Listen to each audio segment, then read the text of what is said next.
Hello, my name is Andrew Woodhead, and I just want to thank you for joining me today in reading one of Sister Gwen's daily devotionals, Gems of Wisdom, based on the book of Proverbs.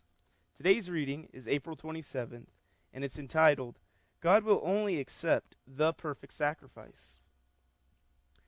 The sacrifice of the wicked is an abomination to the Lord, but the prayer of the upright is his delight. Proverbs 15, verse 8. When the people of the Old Testament times brought a sacrifice, they were giving God a gift that cost them something in a monetary way. If the family had grown to love the lamb they were offering as a sacrifice, it was a painful gift to give. But the one who suffered and paid the greatest price was not the giver of the gift, but the gift itself. The lamb, who gave its life at the altar, paid the ultimate, supreme price for man's sin, even though it had not sinned.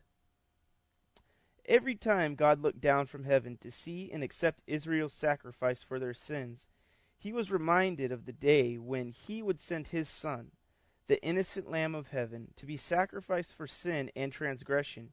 It was a terrible and overwhelming, awesome sacrifice. That is why a man's heart must have the right attitude towards God and his fellow man when offering up sacrifices to God. If one does it without love, in anger, or pride, for a show of being spiritual, with bitterness and unforgiveness towards others, his sacrifice is an abomination to God. But the simple prayer that comes from the heart of one of his humble, pure in heart children is a delight to the Lord. Let us not try to cover our lack of love for God by making a show of bringing great sacrifices to God. It will not work. Some of us have not much to give to God. Let us love him and serve him the best we can, and he will delight in us. Even though we cannot offer 22,000 oxen and 120,000 sheep like Solomon did, 1 Kings 8, verse 63, what good is a river of blood if our hearts are not sincere?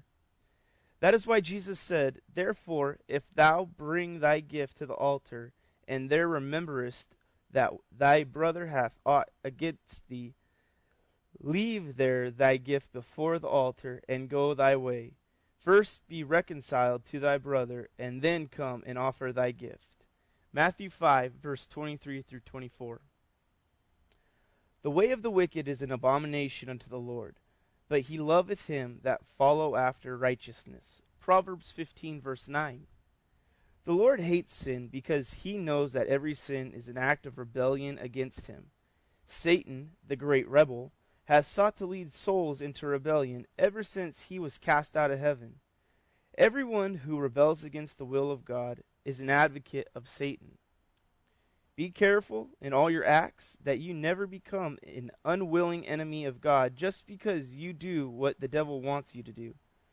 The righteous seek to please the Lord, and he delights in them because they, by being obedient to God, are enemies of Satan.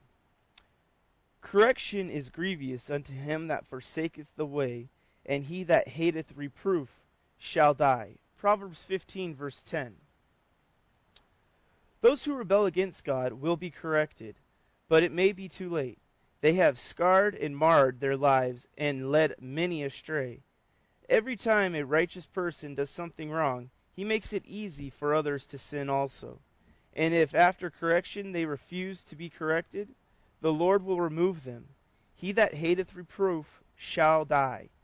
Many die before their time because if God allowed them to live longer, they would only add sin to sin. Hell and destruction are before the Lord. How much more then the hearts of the children of men? Proverbs 15, verse 11. Hell and destruction are always beckoning the souls of men. Hell and destruction tried to capture the Lord in his hour of temptation. The devil stops at nothing. If he tried to get the Lord of glory to commit sin, how much more will he try to do the same with us?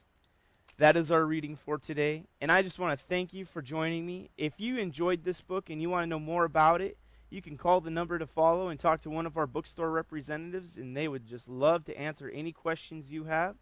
And I just want to say thank you and have a blessed day.